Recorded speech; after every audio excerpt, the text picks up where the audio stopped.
If you want to create unshakable, healthy habits that stick, then you're going to want to stick around. This video is all about how to create healthy habits. Enjoy.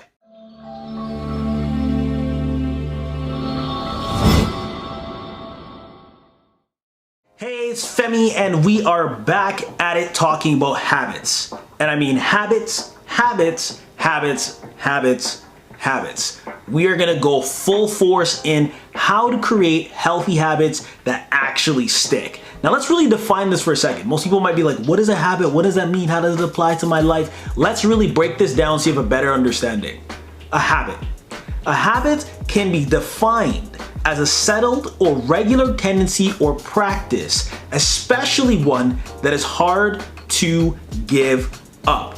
Now, you've heard me talk about habits, and you hear a lot of people talk about this in the world that we're living in right now. What does that really mean? Why is it important to understand how this sticks so you can be successful?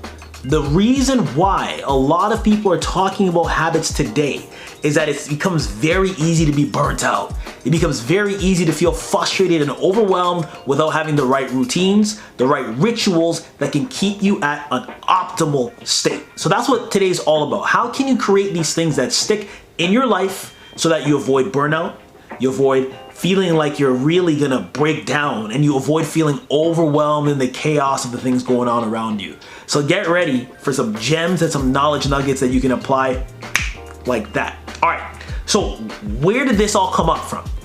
Not too long ago, I was on a student call and I was chatting with one of our individuals who's been really successful. And what they were finding is every time they would pick up momentum, something would get in the way. They would fall off track. They would lose momentum. They would find they would take one step forward and 2 steps back.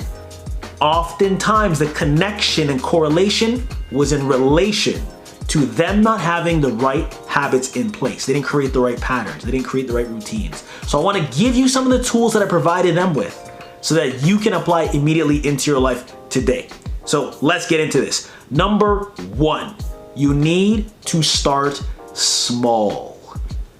It is easy to try to find so many different things to do at once, but when you start small, you can make gradual, incremental improvements that can pick up momentum to make that habit stick. Now, you might ask, Femi, what does this mean? This means that when you want something, let's say you want to improve your health, you have to focus on one specific category, maybe 2, that you can see improvements in. Maybe it's eating a little bit better, washing nutrition, weighing your food, measuring your food. Maybe it's engaging in physical activity, being active, moving around a lot more. Those small variables programmed into your life can produce powerful patterns for success. They can produce powerful habits that stick long term versus you trying to do everything. You apply this to any other category that's important to you, you start seeing momentum and you start seeing things just start pick up and moving in the right direction that really matters to you, all right? So that's number 1. Number 2 is really just beginning to reflect, right? Reflecting within yourself to determine, is this really what I want to see progress in?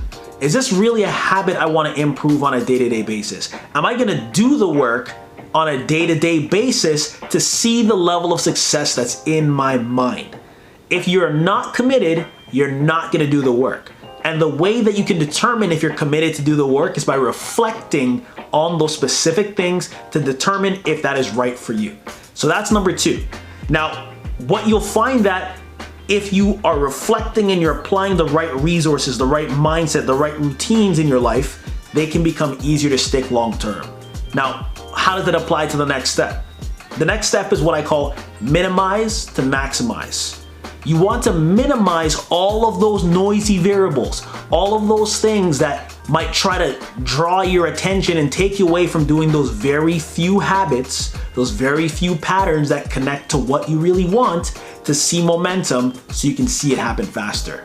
I can think on countless occasions that I've worked with different students that wanted to do too many things at one time and literally burnt out.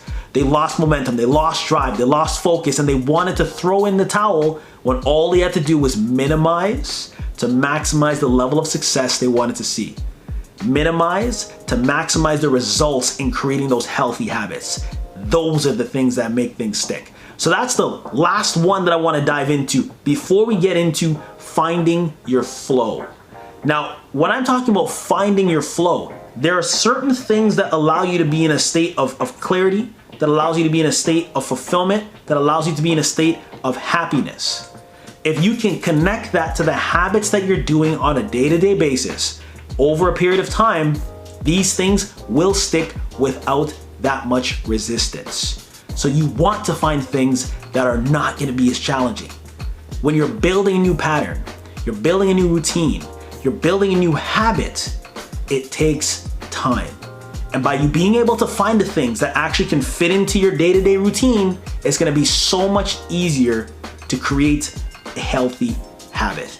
So I hope you enjoyed it. Apply these 4 things and you're gonna build up the momentum to make what you want stick. So definitely feel free to subscribe. Definitely feel free to like, share this video. If you have any questions, feel free to check out the links, and I'm excited to see your breakthrough.